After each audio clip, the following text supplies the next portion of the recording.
Uma primeira corrente que trata da inviabilidade ou do não desejo ou da negativa de se instalar os jogos no país, em qualquer cenário. É uma corrente que fala que os benefícios não superam os malefícios.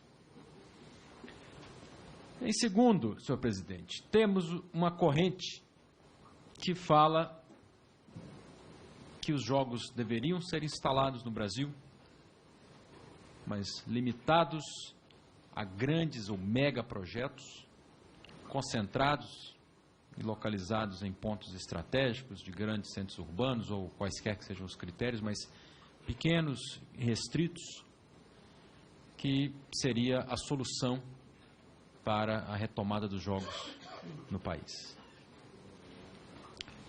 E uma terceira corrente,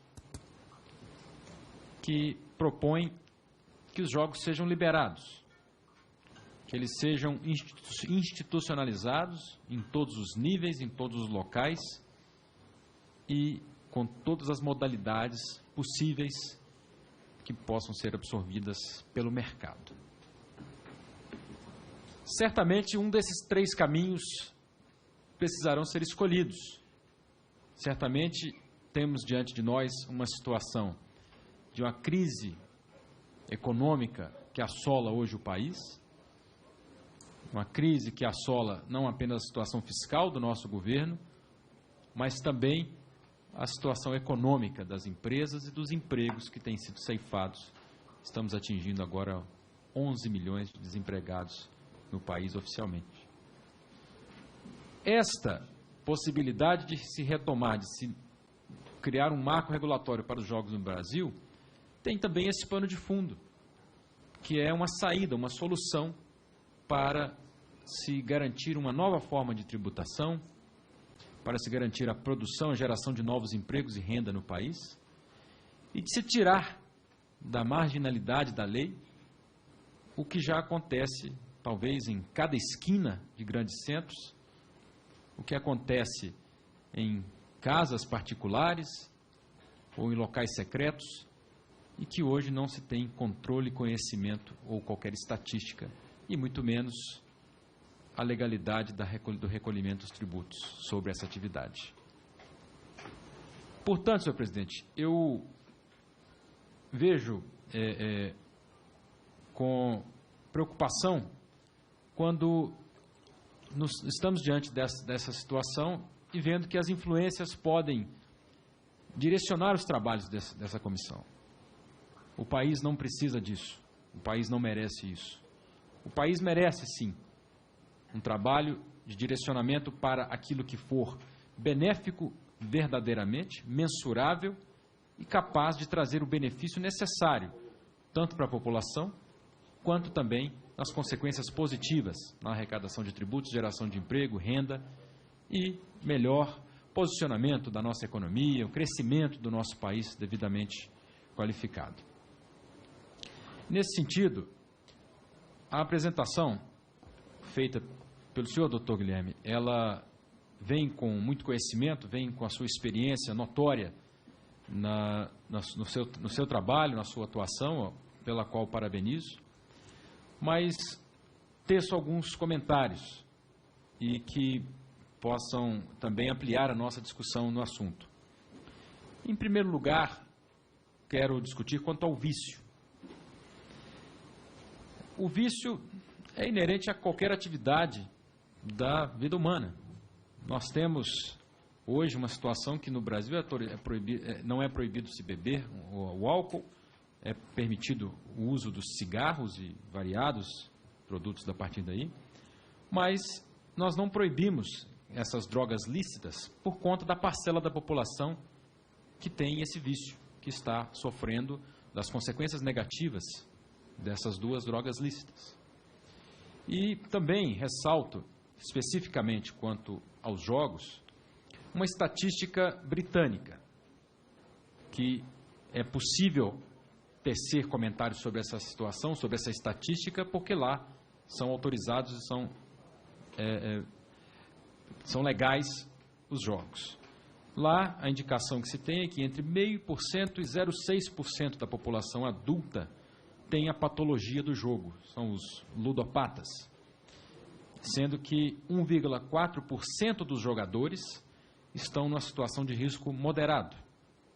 Esse estudo também indica que, para cada 100 pessoas que têm acesso aos jogos, no máximo 3 estariam doentes ou em comportamentos que persistem por longo prazo, como sendo considerados patológicos, que podem se agravar ou levar a qualquer tipo de comportamento compulsivo. É interessante notar-se que, se formos tratar da exceção a partir da regra, então muda-se toda a concepção do que estamos tratando, do que estamos desejando para o país. De outra forma, também comento sobre a questão da lavagem de recursos, lavagem de dinheiro, que poderia ser descontrolada pela legalização dos jogos, pela institucionalização deles. O Brasil, nos últimos 15 anos, talvez tenha evoluído mais que qualquer outro país do mundo em termos de controles financeiros, a partir dos investimentos maciços que foram realizados pela Receita Federal. Sabemos que apenas aqui em Brasília temos 2 supercomputadores instalados nos bunkers da Receita Federal. Um chama-se Arpia e o outro tem o codinome de T-Rex.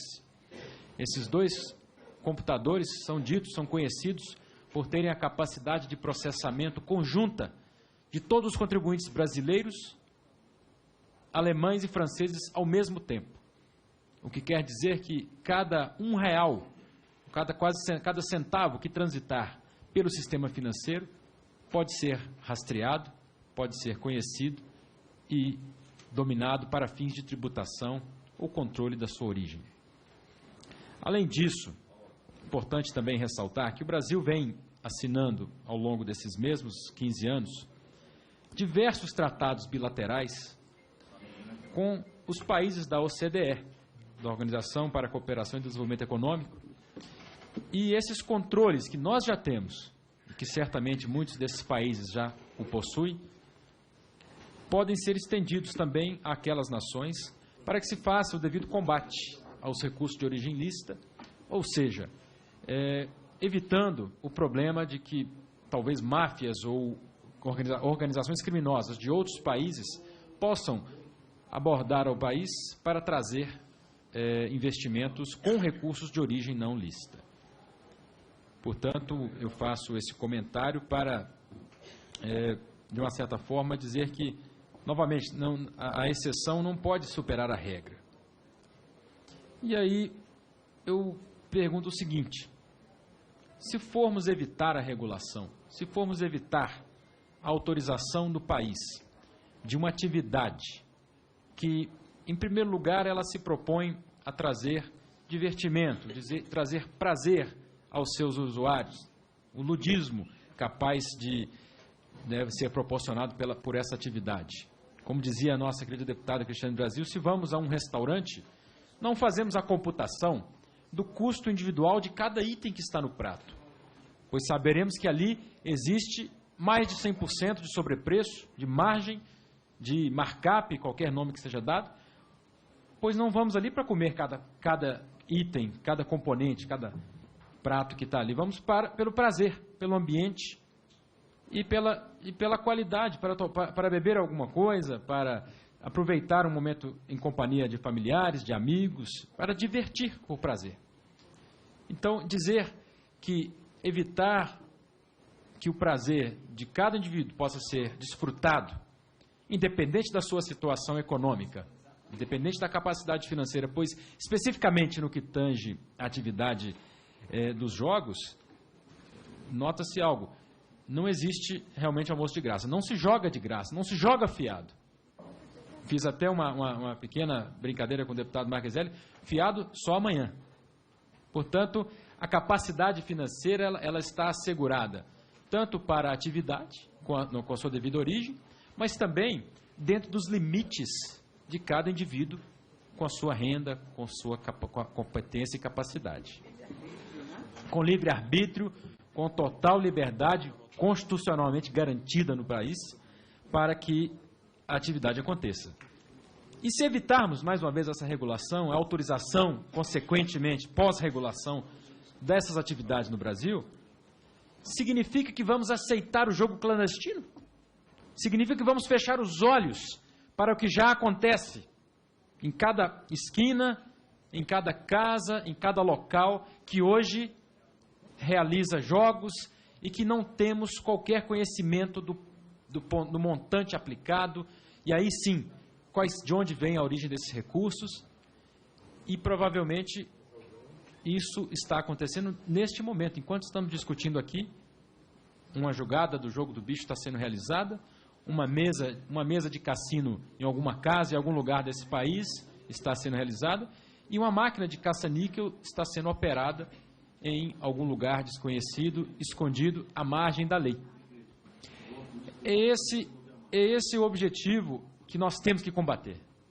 É esse o fim para que se preza essa comissão, que é trazer para o ambiente legal, trazer para o conhecimento das autoridades o tamanho dessa atividade. E conhecendo e dominando o tamanho dessa atividade, sim, trazer os benefícios de tributação, os benefícios de geração de emprego, da legalização da atividade, com renda digna para os trabalhadores que forem participar disso.